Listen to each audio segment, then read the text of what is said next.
यो कहीं खेती त होइन। यो 7,000ले त त्यस्तो समस्या पर्यो भने त मलाई दिउँ, मै व्यवस्था गरिदिन्छु। मै के गरिदिनु पर्ने? 7,000लाई जागिर दिनुपर्ने, छोराछोरी पढाइदिनु पर्ने, कुनै एउटा प्रोजेक्ट ल्याइदिनु पर्ने, के गरिदिनु पर्ने? म व्यक्तिगत गरिदिन्छु। ल मेरो ठुल्ठुलो नेतासँग भन्नुहुन्छ यो एउटा बाटो पनि किन बन्दैन ऋषि धमलाजी? पैसाको समस्या हो, हामी उठाइदिन्छौँ। कति उठाइदियो? आजै थालिदिन्छु। के को समस्या हो? यो बाटोको बनाउनु पर्यो, त्यसमा तपाईँको साथ चाहियो, मलाई सहयोग चाहियो। के गर्नु पर्यो? मैले भन्नुहोस्, तपाईँहरू म जानु पर्यो प्रधानमन्त्री जोराइदियो भने। यस्तो छ हाम्रो अवस्था।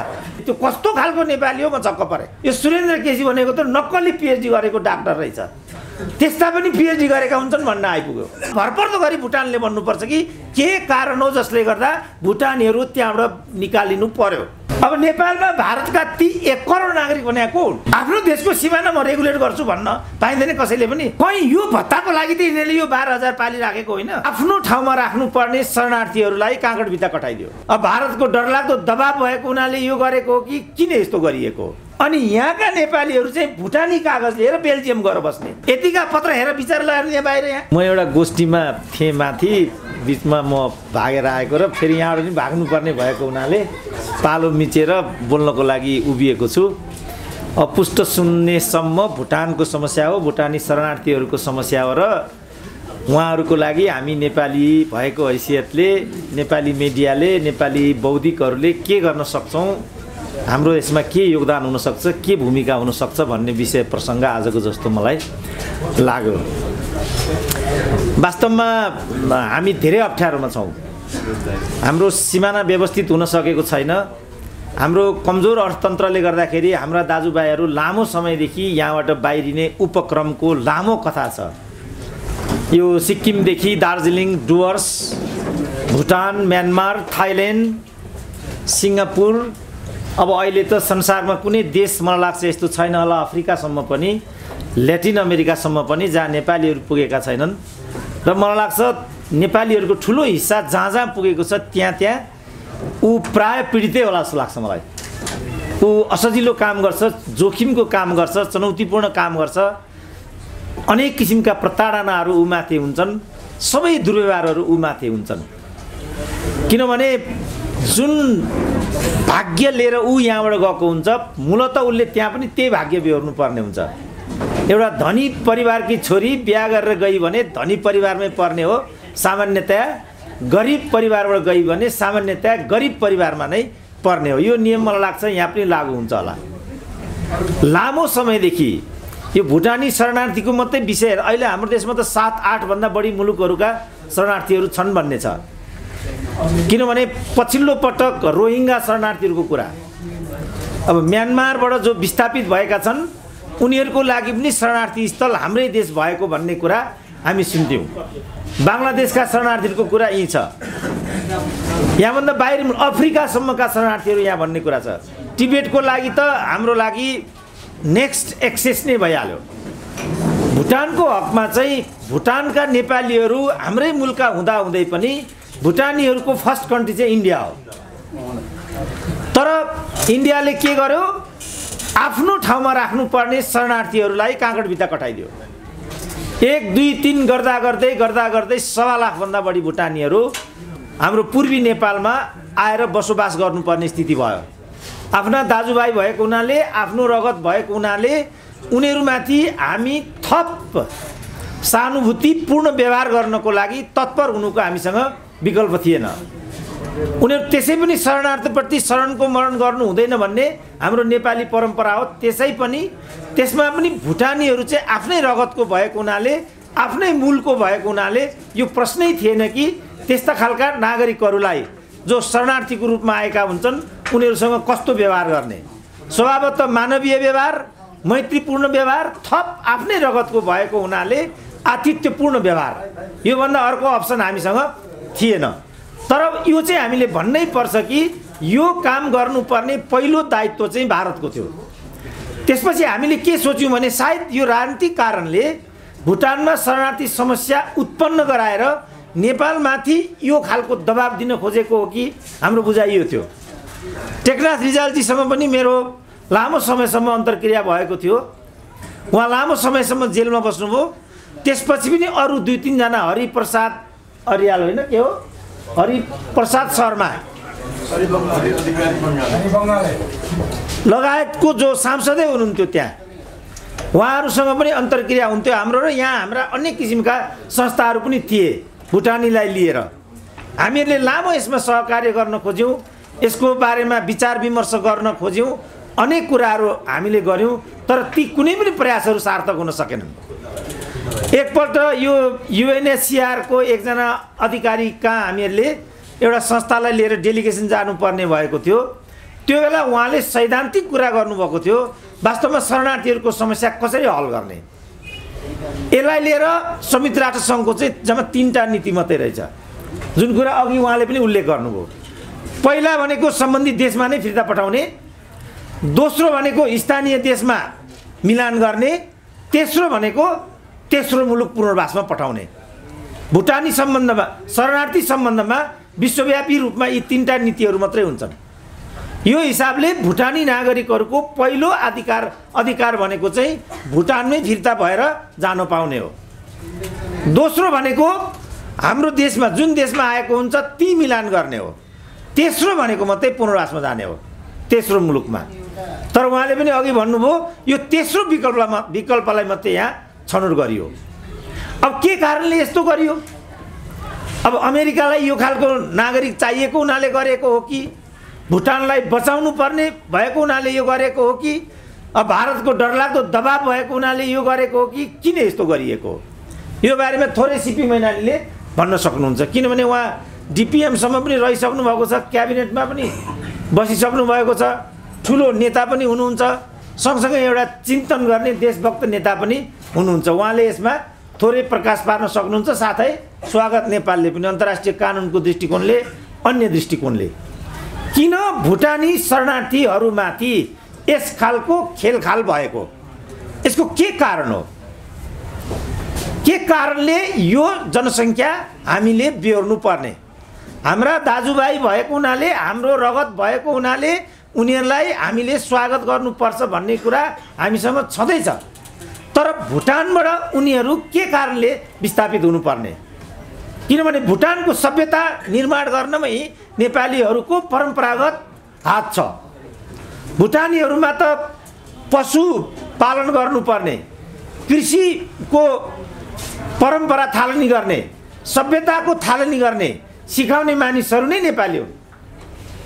नेपालको गोर्खाबाट गएको ठुलो जनसङ्ख्या भुटानका राजाहरूले निमन्त्रणा गरेर त्यहाँ काम गर्न गएका होइनन् भुटानीहरू। भुटानको राज परिवारले गोर्खा दरबारसँग औपचारिक रूपमा नेपालको जनसङ्ख्या चाहेको हुनाले हामीहरू निम्तो पछि त्यो ठाउँमा गएको र त्यहाँको सभ्यता नै निर्माण गरेको नेपालीहरूले हो। अस्ति मैले एक ठाउँमा यो कुरा गर्दाखेरि आज दुर्भाग्यले भुटानबाट भ्याक्सिनेसन हात पसार्नु पर्ने ठाउँमा नेपालीहरू पुगेका छौँ भन्दा भुटानकै एकजना नेपालीले, त्यो कस्तो खालको नेपाली हो म छक्क परेँ। आश्चर्य लाग्यो मलाई, त्यस्ता पनि नेपाली हुँदो रहेछन्। त्यसो भन्दा उहाँ कसरी मलाई मुख लाग्नुभयो भने यो सुरेन्द्र केसी भनेको त नक्कली PhD गरेको डाक्टर रहेछ, त्यस्ता पनि PhD गरेका हुन्छन् भन्न आइपुग्यो। अब नेपाली भन्दा मात्रै पनि हुँदो रहेनछ। हामीले त यो हिसाबले भनेको होइन, हामीले त के हिसाबले भनेको भने भुटानको सभ्यता निर्माण गर्नेहरू नेपाली हुन्, तर आज नेपालीहरूले नै त्यहाँबाट विस्थापित हुनु परिरहेको छ भनेपछि के कारण हो? यो के कारणले विस्थापित हुनुपर्ने उनीहरू त्यहाँबाट? केही त हुनु पर्यो। के कारण पर्यो त्यस्तो भन्दा यो राजनीतिक कारण छ भन्ने हाम्रो बुझाइ छ। राजनीतिक कारण भनेको चाहिँ के छ भने नेपाल आफै समस्यामा छ।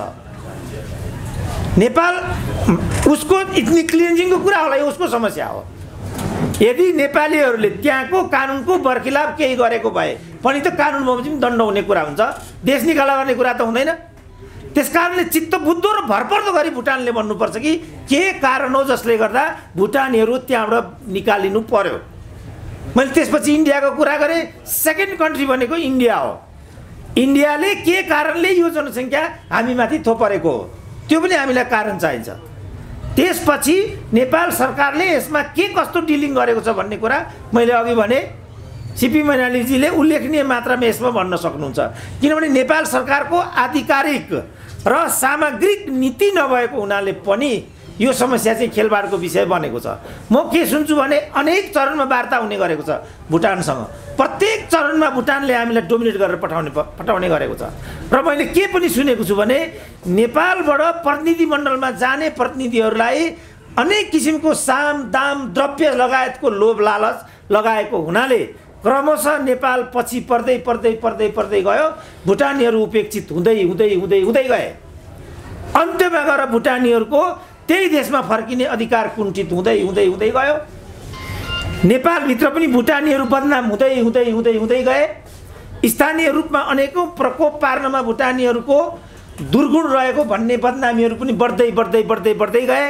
कतिपय अवस्थामा भुटानीहरूले अनेक सामदाम प्रयोग गरेर यहाँको नागरिकता लिने, अनि यहाँका नेपालीहरू चाहिँ भुटानी कागज लिएर बेल्जियम गएर बस्ने, त्यस्तो पनि मैले फेला पारेँ।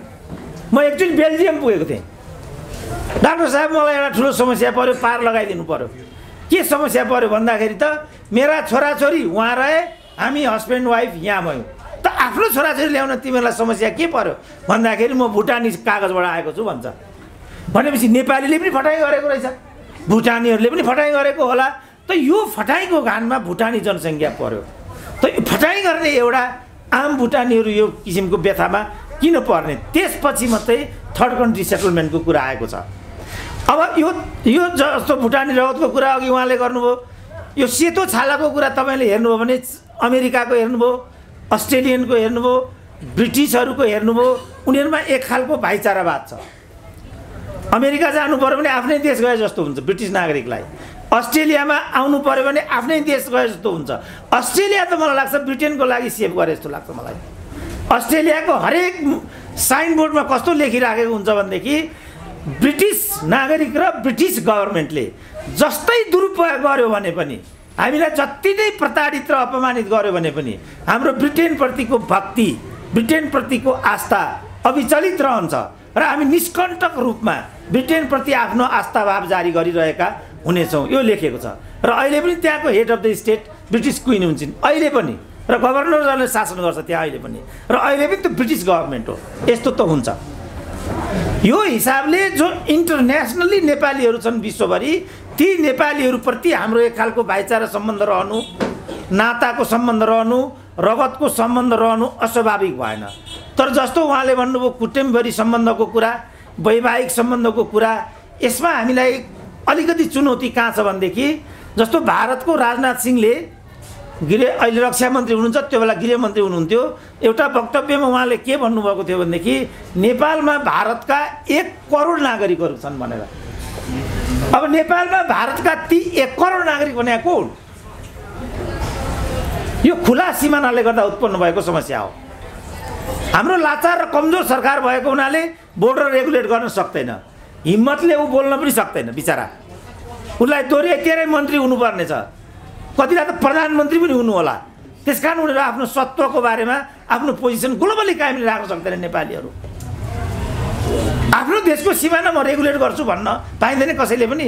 रिपोर्टर्स क्लबको सिमाना म व्यवस्थित गर्छु भन्न पाउँदैन ऋषि धमलाले। तर हाम्रो देशको सरकारको प्रणाली, हाम्रो देशको नेतृत्वको लेभल त्यो भएको हुनाले हाम्रो जो भविष्य हो, प्रकारान्तरले गएर अहिले भुटानीहरूलाई लिनुपर्ने चुनौती मात्रै होइन, प्रकारान्तरले नेपालीहरूले नै विस्थापित हुनुपर्ने हो कि आफ्नै देशमा अनागरिक हुनुपर्ने हो कि भन्ने जस्तो चुनौती पनि हामीसँग छ। त्यो भएको हुनाले हामी सिमानालाई खुल्ला राख्ने, विश्वभरिको जनसङ्ख्यालाई स्वागत गर्ने र विश्वभरिको जनसङ्ख्यालाई आफ्नै हुन् भन्न सक्ने स्थितिमा रहेनौँ। के गर्ने? हाम्रो लाचारी यो छ। जनसङ्ख्याको जुन किसिमको असन्तुलन भइराखेको छ, पहाड मधेसको जुन किसिमको बसाइसराईको प्रक्रिया छ, सहरीकरणको जुन किसिमको प्रक्रिया छ, यो चुनौती हेर्दाखेरि हामी नेपालीहरू जम्मै चाहिँ पोको परेर मर्ने जस्तो स्थिति आउने जस्तो म देखिरहेको छु। त यो जनसङ्ख्यालाई कसरी व्यवस्थापन गर्ने, यो चुनौती हाम्रो अगाडि छ।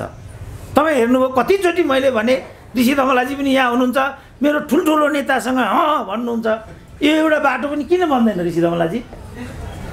पैसाको समस्या हो, हामी उठाइदिन्छौँ। कति उठाइदिउँ? आजै थालिदिनु। के को समस्या हो? यो बाटोको बनाउनु पर्यो। त्यसमा तपाईँको साथ चाहियो, मलाई सहयोग चाहियो। के गर्नु पर्यो मैले? भन्नुहोस्, तपाईँहरू म जानु पर्यो प्रधानमन्त्री जोगाइदियो भने। यस्तो छ हाम्रो अवस्था। लाज लाग्छ, अन्तर्राष्ट्रिय पाहुनाहरू आउँछन् यहाँ, अन्तर्राष्ट्रिय मित्रहरू आउने ठाउँ हो यो।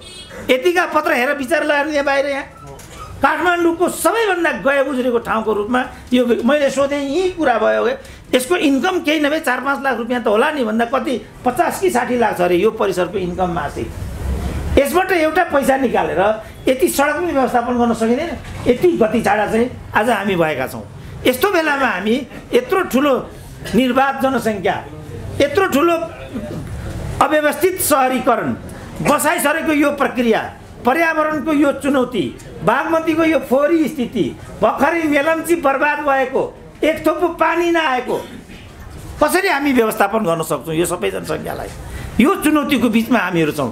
त्यस कारणले म निष्कर्षतिर आएर के भन्छु भने 1.25 लाख जति जनसङ्ख्या हो भुटानको नेपालमा। अब त्यो जनसङ्ख्या मलाई लाग्छ अहिले 12,000 मात्रै होला। 7,000 यो 7,000 मलाई लाग्छ यो कहीँ खेती त होइन। मैले के सुनेको छु भनेदेखि झापा जिल्लाको चाहिँ सिडिओको तलब अन्यत्र, स्वागतजीलाई थाहा हुन्छ यो, सिडिओको तलब अन्यत्र 42 लाख हुन्छ भने त्यहाँ चाहिँ 1.5 लाख हुन्छ अरे। यही समस्याले गर्दा भुटानी भन्छ अरे अर्को 1.5 लाख भत्ता पाउँछ अरे उसले। कहीँ यो भत्ताको लागि त यिनीहरूले यो 12,000 पालिराखेको होइन। के कारणले यो 12,000 राखी जोडेको?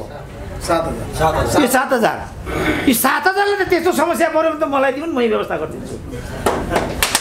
मै के गरिदिनु पर्ने? 7,000लाई जागिर दिनुपर्ने, छोराछोरी पढाइदिनु पर्ने, कुनै एउटा प्रोजेक्ट ल्याइदिनु पर्ने, के गरिदिनु पर्ने म व्यक्तिगत गरिदिन्छु ल। तर यसलाई पालिराख्नु पर्ने के कारण छैन। तर यसबाट के बुझिन्छ भने यहाँभित्र राजनीति छ। राष्ट्रियतामाथि, अन्तर्राष्ट्रिय सुसम्बन्धमाथि, भोलिको पिँढीलाई अप्ठ्यारो र जोखिम पर्ने कुरामाथि राजनीति गर्न पाइँदैन। हाम्रो आवाज चाहिँ यो हुन्छ। त्यसकारण हामी सधैँभरि भुटानी जनसङ्ख्या छौँ। एनआरएनको कुरा पनि अहिले आइराखेको हुन्छ, दोहोरो नागरिकताको कुरा अहिले आइराखेको हुन्छ। हामीले राजनीति बाहेक अन्य अधिकारको ग्यारेन्टी संविधान मार्फत नै गरिदिएको छ। सांस्कृतिक र आर्थिक अधिकारको सुनिश्चितता अहिलेको संविधानले नै गर्छ। तर राजनीतिक अधिकार त सजिलो कुरा छैन। अहिले पनि अमेरिकामा अरू सबै कुराको लागि अरू थप केही पनि चाहिँदैन, तर राष्ट्रपति हुनको लागि त जन्मसिद्ध नागरिक हुनुपर्छ। त्यहाँ एउटा न एउटा त राज्यले राष्ट्रिय सुरक्षाका दृष्टिकोणले त्यस्तो किसिमको सङ्कुचन राखेकै हुन्छ। बाँकी कुरामा त हामी संसारभरिका नेपालीहरू एक ठाउँमा छौँ, भुटानीहरूसँग पनि सँगसँगै छौँ। खास गरी उनीहरूको पीडासँग चाहिँ हामी अझ गहिरो गरी जोडिएका छौँ। कसरी के गर्न सकिन्छ सहकार्य गरौँ। तपाईँहरू निश्चिन्त हुनुहोला, सङ्कट र अप्ठ्यारो पर्दा तपाईँहरू घरबारविहीन, राज्यविहीन हुनुहुन्न, हामी छौँ। निश्चिन्त हुनुहोला र जानुहोला। यसरी सहकार्य गर्ने पक्षमा हामी छौँ। मलाई मौका दिनुभयो, मलाई फेरि नेताको जस्तो बोलेर गयो नभनिदिनु होला। आज चाहिँ मैले जानुपर्ने छ, सिपी मैनालीजी व्यङ्ग्य आउनु नभन्नु होला। आज तपाईँ नेतै हुनुहुन्छ। ल म नमस्ते, म गएँ, धन्यवाद।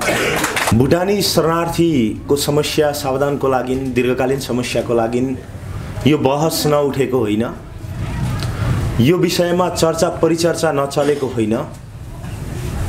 आजभन्दा 25-30 वर्ष अगाडिदेखिको भुटानमा रहेका नेपाली भाषी भुटानीहरूको यो जातिको अस्तित्व, जातिको पहिचान, नेपाली भाषा, नेपाली संस्कृति बचाउने उद्देश्यबाट सुरुवात भएको आन्तरिक द्वन्द हो।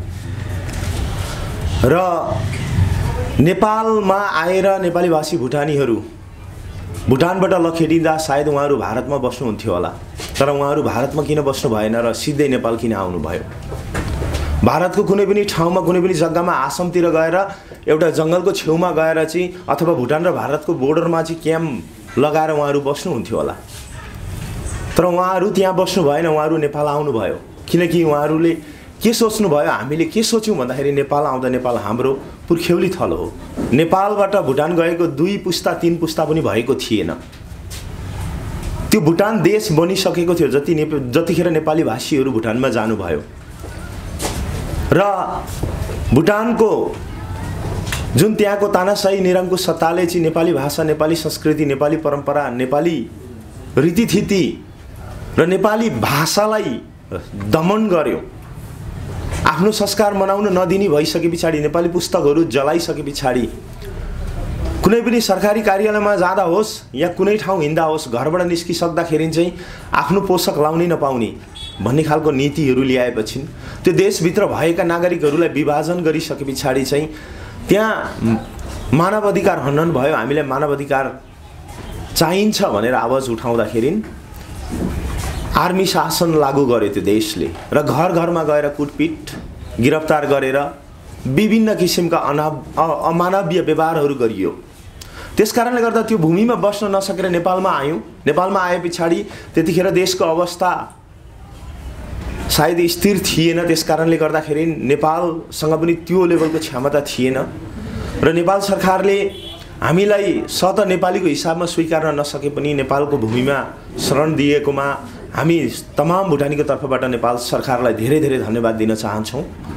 र नेपालमा 15-20 वर्ष बसिसके पछाडि बार नेपाल सरकारले यो समस्याको समाधान गर्नलाई कोसिस गर्दा गर्दै पनि स्वदेशप्रीतिको सम्भावना नभए पछाडि तेस्रो मुलुक पुनर्वासको अभियान आएपछि नेपाली भाषी भुटानीहरू खुसीले होइन रुँदै रुँदै तेस्रो मुलुक पुनर्वासमा गए। आफ्नो भाषा, आफ्नो देश, आफ्नो जातिको माया हुँदै पनि बाध्यताले तेस्रो मुलुक पुनर्वासमा गएका थिए र तेस्रो मुलुक पुनर्वासमा जाने क्रममा बीचमा के भइदियो भन्दाखेरि चाहिँ शरणार्थी शिविरमा रहेका जति पनि नेपाली भाषी भुटानीहरू हुनुहुन्छ अहिले 7,000 को हाराहारीमा पूर्वी नेपालको झापा र मोरङमा बसोबास गर्नुहुन्छ नेपाली भाषी भुटानीहरू र ती 7,000 को हाराहारीमा बसोबास गर्ने भुटानीहरूलाई तेस्रो मुलुक पुनर्वासको क्रममा त्यो पुनर्वासको प्रक्रिया पनि बन्द भयो।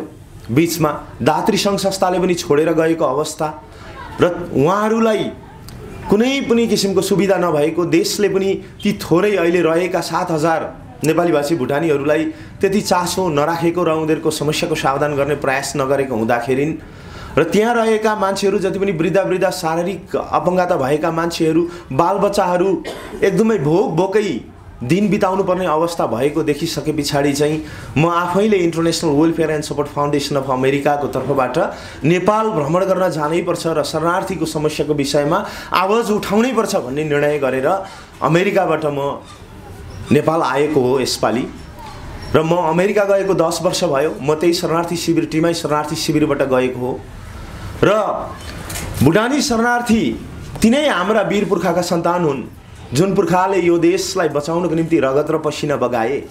तिनै वीर नेपाली वीर पुर्खाका सन्ततिहरू आज तिनै वीरको माटोमा भूमिमा आएर चाहिँ शरणार्थी बनेर बसिराख्नु परेछ। 1 वर्ष 2 वर्ष 4 वर्ष 10 वर्षसम्म समस्या हुन्छ तर 30औं वर्षसम्म यो समस्याको समाधान नहुँदाखेरि चाहिँ बा नेपाल सरकारले कान ओछ्याएर बसेको हो कि चासो नराखेको हो कि आफ्ना जातिप्रति सद्भाव नरहेको हो कि आफ्ना जातिले रोइरहेको कराइरहेको दुःखमा छटपटाइरहेका मान्छेहरू छन्। शरणार्थी शिविरमा 30औं वर्षसम्म आफ्नै भावी सन्तति तिनै पुर्खाका सन्तान जुन नसामा जुन नेपाल देशका नेपालीको नसामा रगत सल्बलाएको छ त्यही रगत सल्बलाएका मान्छेहरू आज शरणार्थी भएर बसिराख्दाखेरि कसैको दुःखलाई यो हाम्रो पनि दुःख हो भनेर देशले सम्बोधन नगर्दाखेरि धेरै दुःख लाग्दो रहेछ।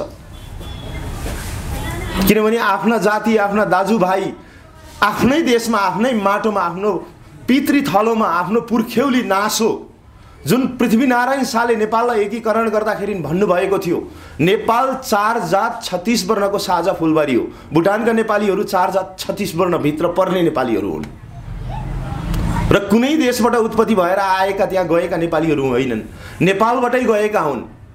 तपाईँ हामीलाई थाहा छ एउटा गरिबीको कारणले गर्दाखेरि अप्ठ्यारो परिस्थिति भएको कारणले गर्दाखेरि छोराछोरीको सुनौलो भविष्यको निम्ति जसरी अहिले अमेरिका बेलायततिर जाने विकसित मुलुकतिर जाने चलन छ नेपालबाट किन जाने भन्दा एउटा अवसरको खोजी एउटा सुनौलो भविष्यको खोजीमा जानुभएको। त्यस कारणले गर्दा त्यसरी नै छोराछोरी पाल्न नसक्ने अवस्था आएपछि जहाँ अवसर खुलेको छ जहाँ फडानी खुलेको छ एउटा अवसरको खोजीमा जानुभएको एउटा जीविकापार्जन गर्नको लागि जानुभएको एउटा आफ्नो हात र मुख जोड्नको लागि जानुभएको गरिबीको कारणले जानुभएको सम्पन्नता भई उहाँहरू नेपाल छोडेर भारततिर पस्नु भएको होइन, मणिपुरतिर पस्नु भएको होइन, भुटानतिर बस्नु भएको होइन, गरिबीको कारणले आज त्यो बाध्यतालाई देशले सम्बोधन गर्न सकेन। आफ्नो जातिको उत्थानको लागि आफ्नो जातिको नेपाली जातिको कल्याणको लागि यो देशले सम्बोधन गर्न सकेन भनी हामी नेपाली हौँ, हामी वीरका सन्तान हौँ भन्नुको कुनै पनि अस्तित्व नरहला जस्तो मलाई लाग्छ। त्यसकारणले गर्दाखेरि एउटा कुनै बालक, एउटा नेपाली नानी, एउटा नेपालीको छोराले दुःख पाइरहेछ, बाटोमा खान नपाएर रोइरहेको छ, भोकै परिरहेछ, बिरामले औषधि उपचार गर्न नपाएर मरिरहेको छ, तर हामी कुर्सीमा बसेको छौँ, सम्बन्धित ठाउँमा निकायमा बसेका छौँ, त्यो चिजलाई मनमा मस्तिष्कमा लिन सक्दैनौँ भने त्यो ठाउँमा बसेको पनि कुनै अर्थ रहँदैन। र भावनात्मक हिसाबले उहाँमा अथवा म कुनै पनि एउटा ओदामा बस्छु र एउटा दुःख पाएको नानी छ, सडकमा रोइरहेको नानी छ, खान नपाएर रोइरहेको छ, घाउ दुख बिरामले गर्दाखेरि रोगले ग्रस्त भएको एउटा बालक छ, त्यो बालकलाई आफ्नो छोराछोरी सर म हेर्न सक्दिनँ भने मलाई लिडर भन्नुको कुनै औचित्य छैन। त्यस कारणले गर्दाखेरि म यही सम्बोधन गर्न चाहन्छु नेपाल देश र नेपाल देशको जिम्मेवारी ओदामा बस्नुभएका सम्पूर्ण नेताजीहरूलाई, प्रधानमन्त्रीज्यूलाई, राष्ट्रपतिज्यूलाई र सम्पूर्ण जिम्मेवारी निकायमा बसेका माननीय व्यक्तित्वहरूलाई म यही आग्रह गर्न चाहन्छु र सम्पूर्ण नेपाली भाषी आमाबुवा दाजुभाइलाई यही आग्रह गर्न चाहन्छु, हामी नेपालीहरूको देश नेपाल, हामी अहिले अमेरिका गएका छौँ, जापान गएका छौँ, क्यानाडा गएका छौँ, बेलायत गएका छौँ, जहाँसुकै गए पनि, जुनसुकै देशमा गए पनि, जतिसुकै विकसित मुलुकमा गए पनि, चाहे जुनसुकै भाषा बोले पनि हाम्रो रगतमा नेपालीपन छ, हाम्रो सोचमा नेपालीत्वको सोच छ, हामीमा नेपालीप्रतिको सद्भाव छ। हाम्रो देशको, हाम्रो यो नेपाली जातिको नासो नेपाल देश मात्रै हो। नेपाली जातिले अप्ठ्यारो परो, विपत्ति परो, साह्रो गाह्रो परो भने फर्केर आउने ठाउँै नेपाल हो। त्यसकारणले गर्दाखेरि नेपालीहरूलाई परेको समस्यामा नेपाल गम्भीर हुनुपर्छ जस्तो मलाई लाग्छ र मैले सुन्ने पनि गरेको छु। शरणार्थीहरू धेरै किसिमका शरणार्थी छन् देशमा, सबैलाई समानताको हिसाबले चाहिँ हेरिनुपर्छ भन्ने खालको, तर नेपाली भाषी भुटानी र अन्य शरणार्थीमा पनि निकै फरक छ जस्तो मलाई लाग्छ। यदि साँच्चीकै नेपाली मन छ, नेपालीपन छ, हामी यदि नेपाली जातिलाई माया गर्छौँ, हाम्रो जातिको उत्थानको लागि, जातिको कल्याणको लागि, जातीय एकताको लागि हामी माया गर्छौँ भने हामीले संसारभर छरिएर बसेका नेपालीहरूको सम्मानको लागि, नेपालीहरूको जुन उत्थानको लागि बसेका नेपाली भाषी भुटानी शरणार्थीहरूलाई नेपालमा कि स्थानीय एकीकरण गराउनु पर्यो, लोकल एसिमिलेसनको लागि देशले सम्बोधन गरिदिनु पर्यो। यदि त्यो गर्न सक्दैन भने तेस्रो मुलुक पुनर्वासमा जान चाहने मान्छेहरूलाई पनि नेपाल देशको तर्फबाट तेस्रो मुलुक पुनर्वास, बन्द भएको पुनर्वासलाई फेरि खोलाउनको निम्ति सम्बन्धित निकायमा निवेदन गरिदिनु पर्यो, किनभने ती आफ्ना जाति हुन्, आफ्ना सन्तान हुन्, हाम्रा परिवारका सदस्यहरू हुन् र नेपाली भाषी भुटानीहरूले जुन संस्कार, जुन संस्कृति, परम्परा, जुन रीतिथिति मान्नुहुन्छ, नेपाल र नेपालीसँगको एकदमै एउटै छ, कुनै फरक छैन। त्यसकारणले गर्दा उहाँहरूको दुःख कष्टलाई आफ्नो पनि दुःख कष्ट हो भनेर सम्बोधन गरिदिनुपर्छ र उहाँहरू परिवारबाट छुटिएर बस्नु भएको छ, परिवारको केही सदस्य बाहिर पुग्नु भएको छ भने परिवारका केही सदस्यहरू शरणार्थी शिविरमा छटपटिएर बसिराख्नु भएको छ। तेस्रो मुलुक पुनर्वासमा जान चाहने मान्छेहरूको लागि बाटो खुलाइदिनको लागि नेपाल सरकारले सक्दो प्रयास गर्नको लागि म नेपाल सरकारलाई पनि निवेदन गर्न चाहन्छु र सँगसँगै स्थानीय एकीकरण, तेस्रो मुलुक पुनर्वास जान नचाहने नेपालमा बस्ने मान्छेहरू जो हुनुहुन्छ शरणार्थी शिविरमा, उहाँहरूलाई त्यो वातावरण पनि मिलाइदिनको लागि नेपाल सरकारलाई आग्रह गर्न चाहन्छु र सँगसँगै जो स्वदेश फिर्तीको लागि चासो गर्नुहुन्छ उहाँहरूको लागि नि सम्भावना हुन्छ भने नेपाल सरकारले भुटानसँग गफ गरेर स्वदेश फिर्ती सम्भावना भएसम्म स्वदेश फिर्तीको लागि पनि पहल गरिदिनको लागि विनम्र अनुरोध गर्न चाहन्छु र यो सँगसँगै अर्को विषयवस्तु शरणार्थीको एउटा संवेदनशील मुद्दा हो भने आज हामी अर्को मुद्दाको विषयमा पनि मलाई गफ गर्न मन लागेको छ र नेपाल र नेपालीत्व, संसारभर छरिएर बसेका नेपाली भाषीहरूलाई कसरी हामीले कसरी उहाँहरूलाई चाहिँ एउटा एकता गराउन सकिन्छ, कसरी नेपाली भाषीहरूलाई चाहिँ नेपालप्रतिको सद्भाव, नेपालप्रतिको जिम्मेवार र नेपाली हुँ भनेर चाहिँ गर्वका साथ बाँच्न सक्ने वातावरण बनाउन सकिन्छ भन्ने उद्देश्यले पनि हामी नेपाल आएका छौँ र यसमा नेपाली भाषी भुटानीहरू जति पनि तेस्रो मुलुक पुनर्वास भइसक्नु भएको छ, नीतिगत विषयले हेर्ने भने उहाँहरू नेपालमा आएर जब शरणार्थी शिविरमा शरणार्थी बन्नुभयो, राष्ट्रियता त्यतिखेरै सकियो। जब शरणार्थी स्ट्याटस भनेको कुनै पनि देशको राष्ट्रियतासँग जोडिएको हुँदैन, शरणार्थी जब कुनै पनि देशको राष्ट्रियतासँग चाहिँ राष्ट्रियताबाट वञ्चित भएको हुन्छ त्यो मान्छे शरणार्थी हुन्छ। राष्ट्रियता भइकन कुनै पनि मान्छे शरणार्थी हुँदैन, किनभने देशले जब त्यो एउटा नागरिकले देशको देशले दिएको अधिकार प्राप्त गर्न सक्दैन, देशबाट लखेटिन्छ र देशविहीन हुन्छ नि, कुनै पनि राष्ट्रियतासँग नजोडिएको मान्छे हुन्छ, त्यो मान्छेलाई शरणार्थी भनेर भनिन्छ। जब राष्ट्रियतै नभएपछि शरणार्थी भएका थियौँ, शरणार्थी शिविरबाट नेपाल सरकारको तर्फबाट तेस्रो मुलुक पुनर्वासमा गएका नेपाली, ट्राभल डकुमेन्ट बोकेर तेस्रो मुलुक पुनर्वासमा गएका नेपाली भाषी भुटानीहरू आज अमेरिकामा, क्यानाडामा, अस्ट्रेलियामा, विभिन्न राष्ट्रहरूमा गएर चाहिँ त्यहाँका नागरिक भइसक्नु भएको छ। र अहिले नेपाली भाषी भुटानीहरूलाई एनआरएनएसँग सम्बन्धित सदस्यता दिइँदैन। किन भन्दाखेरि कारण भुटानीहरू भएको कारणले गर्दाखेरि चाहिँ सदस्यता दिइँदैन। र भुटानीहरू, हाम्रो भुटानसँगको त जब हामीले त्यो देशको नागरिकता लिइसक्यौँ, नागरिकता अमेरिकाको नागरिक भइसकेपछि, क्यानाडाको नागरिक भइसके पछाडि त हाम्रो राष्ट्रियता भनेको त त्यो देशसँग जोडियो। जुन देशले नागरिक हक अधिकार दिन्छ त्यो देशसँग राष्ट्रियता जोडिएको हुन्छ। र जातिको हिसाबले हामी नेपाली हौँ, नेपाली जाति हौँ हामी। नागरिकताको हिसाबले र राष्ट्रियताको हिसाबले अमेरिकन, क्यानेडियन भए पनि जातिको आधारले नेपाली भएको कारणले गर्दाखेरि चाहिँ नेपालसँग कमसेकम नेपाल फर्केर आउँदाखेरि, नेपाल भ्रमण गरेर आउँदाखेरि नेपाल र नेपालीसँग, नेपालमा रहेका नेपाली नागरिकसँगको पारिवारिक सम्बन्ध पनि त्यत्तिकै बढिरहेको अवस्था छ। र वर्षमा 2500 भन्दा बढी नेपाली भाषी भुटानीहरू वैवाहिक सम्बन्धको लागि नेपाल आउनुहुन्छ। उहाँहरू किन थिम्पू जानुहुन्न, पाकिस्तान किन जानुहुन्न, बङ्गलादेश किन जानुहुन्न, नेपालै किन आउनुहुन्छ? किनभने हामीलाई थाहा छ नेपालमा रहेका नेपाली र भुटानमा रहेका नेपाली, बर्मामा रहेका नेपाली, नेपालभन्दा बाहिर बसेका नेपाली र नेपालमा रहेका नेपालीको एकदमै गहिरो सम्बन्ध छ, समानता छ, भावनामा, विचारमा एकताको भावना विचार छ।